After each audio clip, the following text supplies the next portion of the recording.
నగరంలోని బైరెడ్డి ఫంక్షన్ హాల్లో నిర్వహించిన 2 ఏళ్ల నమ్మకం అభివృద్ధి సంక్షేమ కార్యక్రమంలో జిల్లా ఇన్ఛార్జ్ మంత్రి నిమ్మల రామానాయుడు పాల్గొన్నారు. ఈ సందర్భంగా మంత్రి మాట్లాడుతూ వైసీపీ పార్టీ నిత్యం కుట్రలు కుతంత్రాలతో రాజకీయాలు చేస్తుంది అని విమర్శించారు.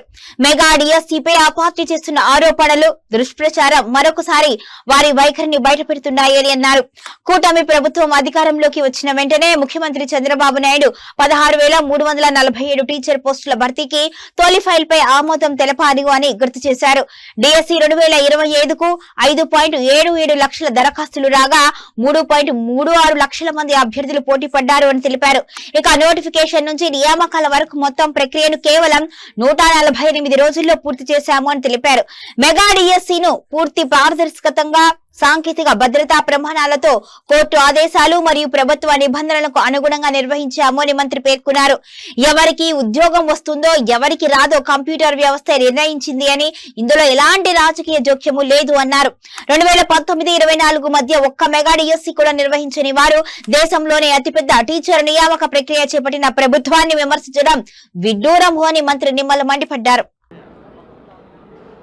తెలుగుదేశం, జనసేన, బీజేపీ ఎన్డీఏ కూటమి అధికారంలోకి వచ్చి 2 సంవత్సరాలు సంక్షేమం అభివృద్ధి కార్యక్రమాల సందర్భంగా ఏర్పాటు చేసినటువంటి కార్యక్రమం, అదేవిధంగా మన ప్రియతమ ప్రధాని నరేంద్ర మోడీ గారు 12 సంవత్సరాలు రికార్డు స్థాయిలో ప్రధానమంత్రిగా ఆయన ప్రజల అభిమానాన్ని కోరుకునేటువంటి దశలో ఈ యొక్క కార్యక్రమాన్ని వేదిక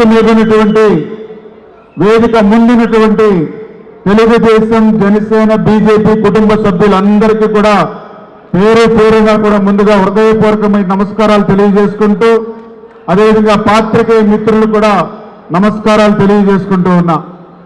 వేదిక మీద ఇంకా మాట్లాడవలసినటువంటి ఇంకా ఇన్ఛార్జీలు చాలా మంది ఉన్నారు. అదేవిధంగా కార్పొరేషన్ చైర్మన్లు ఉన్నారు. సమయభావం దృష్టిలో పెట్టుకుని, ఎందుకంటే వివిధ నియోజకవర్గాల నుంచి ఈ కార్యక్రమానికి ఇచ్చేశారు.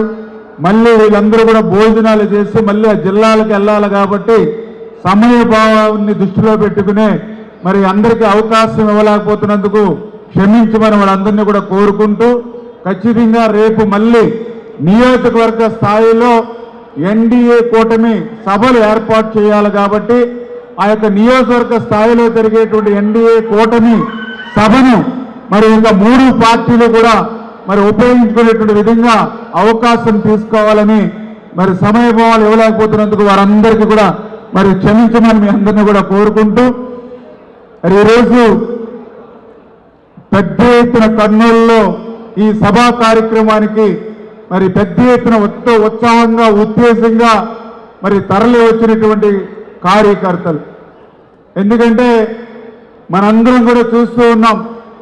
ఈరోజు అభివృద్ధి సంక్షేమం దిశగా కూటమి ప్రభుత్వం పనిచేస్తూ ఉంటే కుట్రలు కుతంత్రాలుగా ఈవేళ గొడ్డల పార్టీ ఈవేళ రాజకీయాలు చేస్తున్నటువంటి పరిస్థితి ఈ ఆంధ్రప్రదేశ్ రాష్ట్రంలో మనందరం కూడా చూస్తూ ఉన్నాం. నిత్యం అబద్ధాలు అసత్యాలతోటే రాజకీయాలు చేస్తున్నటువంటి గొడ్డల పార్టీ పట్ల ఈరోజు ప్రజలందరూ కూడా అప్రమత్తంగా ఉండవలసినటువంటి అవసరం ఖచ్చితంగా మనందరి మీద కూడా ఉంది అని విషయాన్ని మీ సందర్భంగా తెలియజేసుకుంటూ ఉన్నా. ఎందుకంటే ఈవేళ మనం అధికారంలోకి వచ్చాం. 2024లో మనం అధికారంలోకి వచ్చే సమయానికి చూస్తే ఆర్థిక పరిస్థితి వెంటిలేటర్ మీద ఉంది. వెంటిలేటర్ మీద ఉన్నటువంటి ఆర్థిక స్థితిలో కూడా ఈరోజు కూటమి ప్రభుత్వం ఈవేళ ప్రజలకు ఎన్ని సంక్షేమ అభివృద్ధి కార్యక్రమాలు చేస్తుందో మనందరికీ తెలుసు. నేను కూడా ఇరిగేషన్ శాఖ మంత్రిగా ఆ రోజు ప్రమాణ స్వీకారం చేసినప్పుడు చూస్తే రాష్ట్ర బడ్జెట్ అప్పుల మయంగా ఉన్నటువంటి పరిస్థితి, అటు అధికారికంగా కానీ అనధికారికంగా కానీ 14 లక్షల కోట్ల అప్పు 2024లో గొడ్డల పార్టీ మన నెత్తి మీద పెట్టినటువంటి పరిస్థితి. అటువంటి స్థితిలో అటువంటి అప్పు ఈవేళ మీ అందరికీ పంచితే ఒక్కొక్కరికి 2,40,000 వస్తుంది. అంటే ఒక ఇంట్లో ఇద్దరుంటే 4,80,000 వస్తుంది. ఒక ఇంటిలో ముగ్గురుంటే 7,20,000 వస్తుంది.